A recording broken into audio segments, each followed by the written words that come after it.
What's up, everybody? My name is Max Feinstein and I'm an anesthesia resident at the Mount Sinai Hospital in New York City. I'm just now celebrating my 2-year anniversary since I applied for residency in anesthesia. I thought this would be the perfect opportunity to share my insights into how I chose the residency programs that I applied to, why I applied to nearly 100 programs, and lastly, how I made the very difficult decision of choosing my #1 program and why I made it my #1 choice. If you find this video interesting or helpful, I'd really appreciate it if you liked it and subscribed to the channel. Let's get started.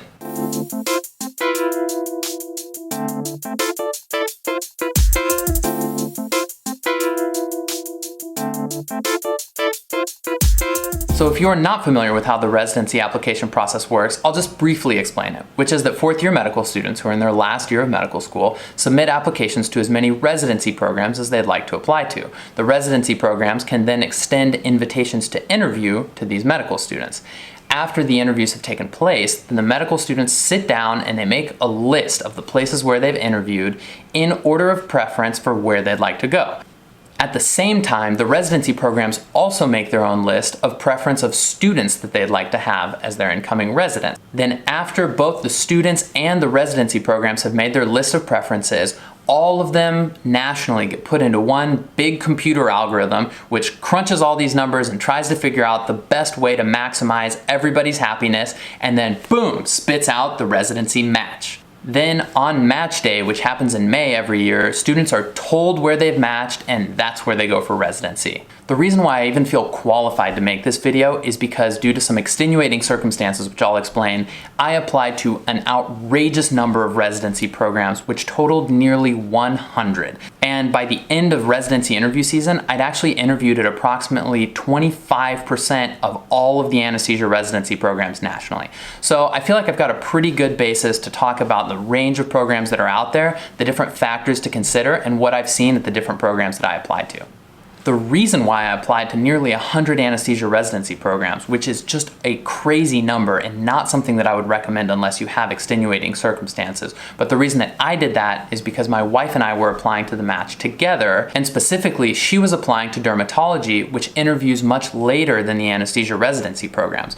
So what ended up happening is that I had already completed literally half of my interviews before she had even started receiving interview invitations. So at the beginning of the interview season, I had absolutely no idea what cities I should or shouldn't be interviewing in, so I took the approach of interviewing at practically all of them. I will say that this was a very expensive approach. It was very stressful. There was a lot of traveling, but the alternative was having a higher likelihood of not matching to the same city as my wife, which sounded way worse than just having a difficult and expensive interview season. And I'm very happy to say that it worked out well. We both live in the same place, and I would do it 100 times over to make sure that we ended up with the same result. That being said, I think that if there aren't any big red flags on your application and you're not participating in any sort of difficult couples match, then it's reasonable to apply to maybe a couple dozen programs. To help you pick those programs, I want to go over a lot of factors that you can consider as you weigh which programs you want to apply to and then how you rank them. As far as factors to consider when applying for residency and making your rank list, there are a whole lot of things to think about. I'm picking just a select few here, which I think are a little tricky to navigate sometimes and worth commenting on. So the first thing that's worth saying is that location has been shown to be the #1 factor that applicants care about the most. Beyond that, one of the things that incoming residents care about is how many hours they're going to be working. I think it's important to strike a nice balance. If you're working too many hours, I think that's probably an indicator that the residency program has inadequate staffing, and it also is not good for your mental health to be working so much that you don't have time to enjoy your life outside of the hospital. On the other hand, if you go interview at a place that tells you that the residents are working 45 hours a week and they're out by 3 p.m. every day, that should raise some red flags for you in terms of thinking about whether you are going to feel prepared as an attending physician after 4 years when you're in the operating room by yourself.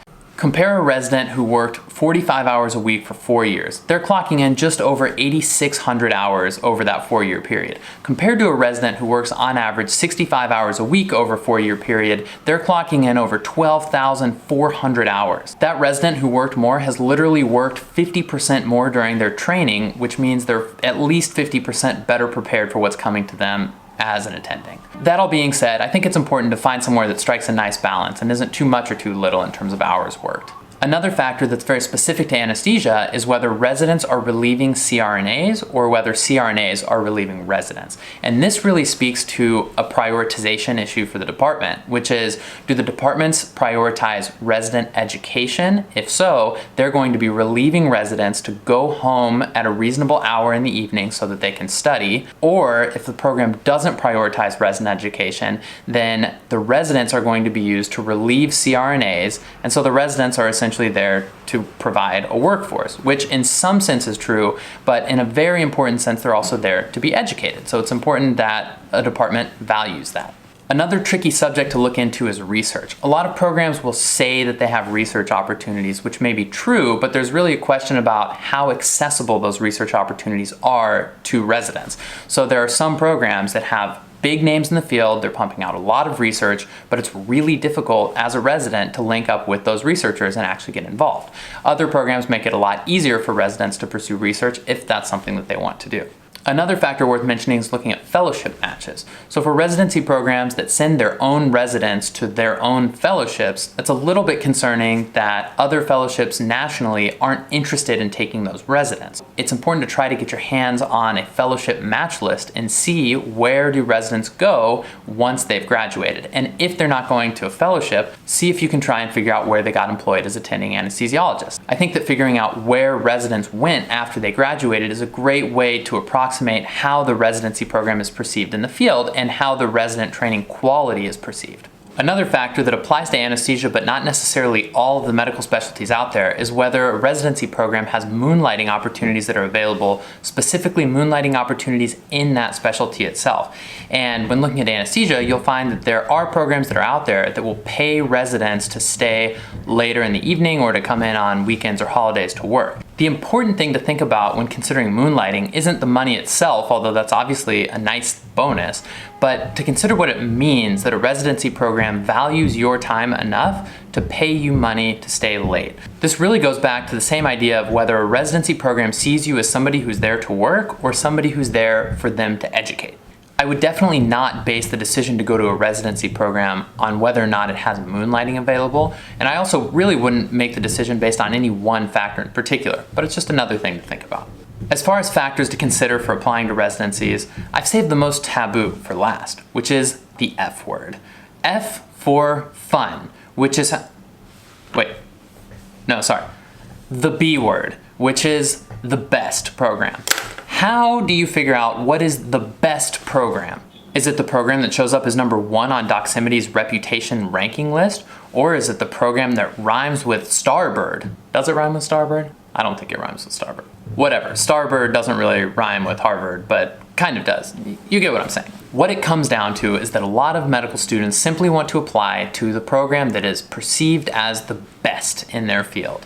And this is a really tricky question to answer because it calls into question a lot of different factors, and not everybody is going to agree on what the term best means. There are at least 2 publicly available ranking resources that I think are worth mentioning. The one is US News and World Report, which ranks not every specialty, but quite a few specialties, and they do this in a way that is somewhat objective. They use a lot of hospital metrics in order to come up with figures about patient safety, morbidity, mortality.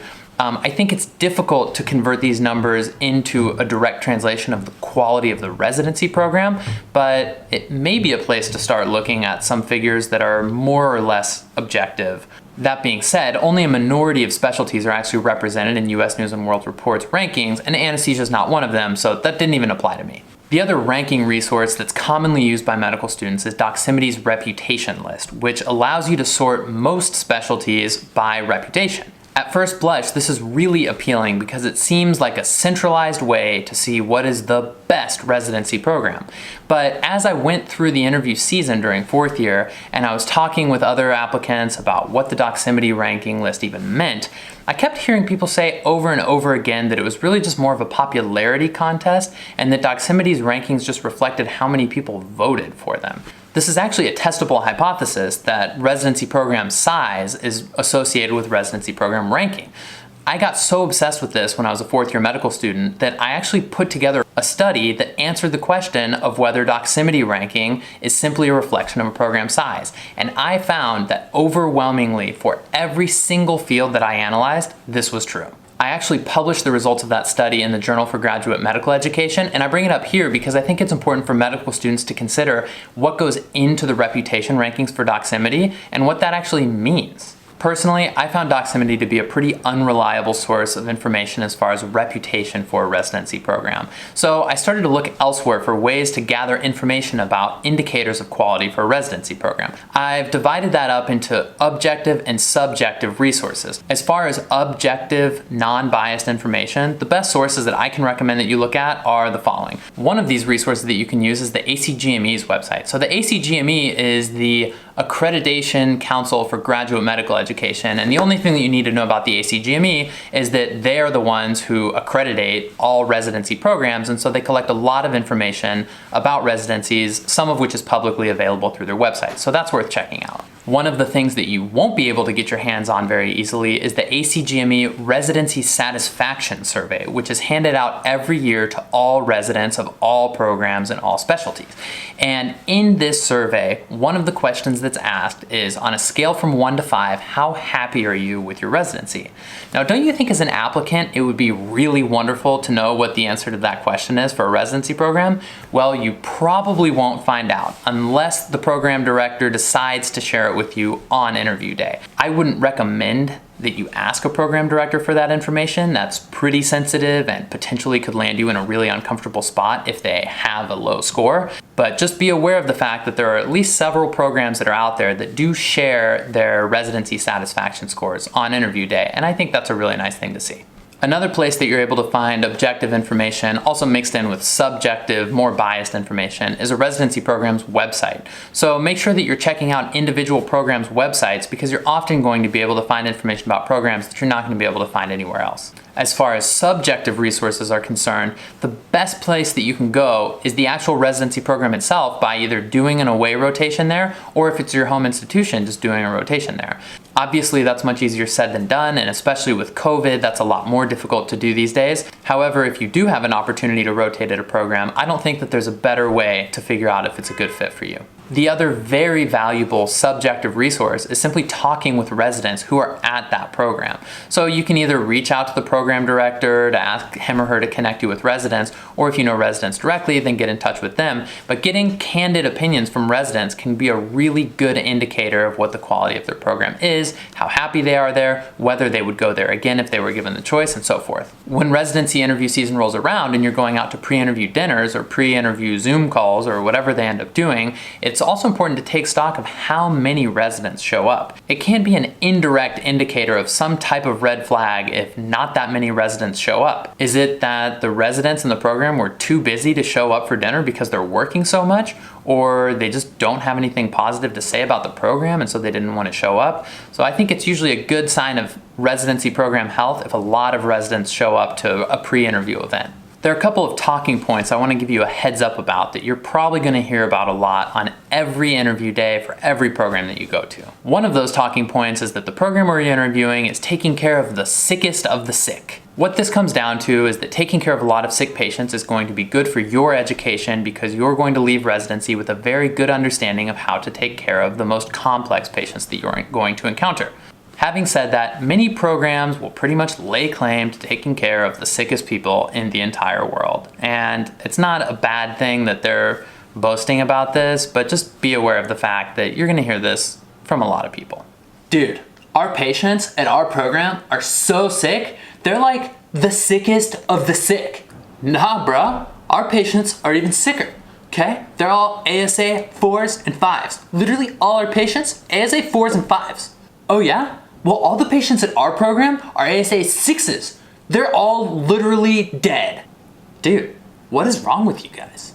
The other talking point that you're probably going to hear a lot is that residents get so much autonomy at this program. Autonomy is also one of those things that's very helpful for education because of course you want to be able to get your hands dirty, be able to do some thinking by yourself, treat patients by yourself, not have your attending holding your hand the whole time, right?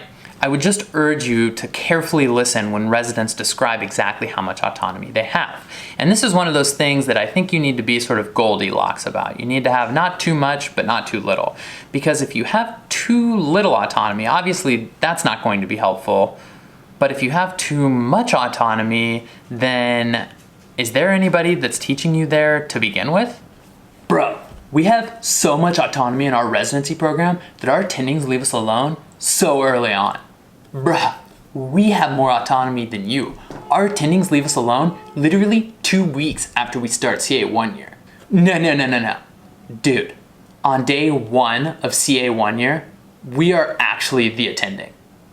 Dude, what is wrong with you guys? In this video, I've talked about quite a few factors and some resources that you can look at when you're thinking about how to pick out the best residency program. The question then becomes, what do you do with all these factors and information once you've collected it? There are several different decision-making strategies that I'm familiar with, and I think that they sit on a continuum. On one end of the continuum is the gut decision category, where you don't actually really weigh all these factors, you don't think too much about it, you just think, what's your gut feeling about a program? I'm gonna rank that one number 1. I think this is a pretty unreliable way of figuring out best fit for a residency program. It doesn't explicitly consider some of the factors that I think are really important to consider. On the other end of the spectrum is making a list of literally every factor that's important and then going through every residency program and assigning a number value to how well they stack up with that factor, coming up with a cumulative number, and then just applying to the residency program that has the highest number. If this approach works for you, then that's great, but I would caution you and say this does seem like a very granular way of looking at things where you might sort of miss the forest for the trees. So my question when I was applying for residency was, how do I arrive somewhere in the middle of these two extremes? Ultimately, I ended up calling my mentor and asking him how to break the tie between the two places that I was debating ranking number 1. The advice that he gave me is worth passing along to you, which is the following. He said, pick the place where you think you're going to be the happiest, because not only will you enjoy the 4 years that you spend in residency, but if you are the happiest version of your resident self, you are going to learn the most, you're going to become the best attending physician, and you're ultimately going to become the best anesthesiologist possible. What it all comes down to is trying to look for as much information as possible about the residency programs that you're interested in and see how they stack up with each other. And if you need to break any ties, then go back to thinking about how are you going to arrive at the program where you are going to be the happiest. Well, that wraps up this video. I hope you found it helpful. I know that applying for residency can be really exciting, but also very stressful at the same time. So I wish you the best of luck. And if you have any questions or feedback, I'd love to hear it in the comments below. Thanks very much for watching, and I'll see you next time.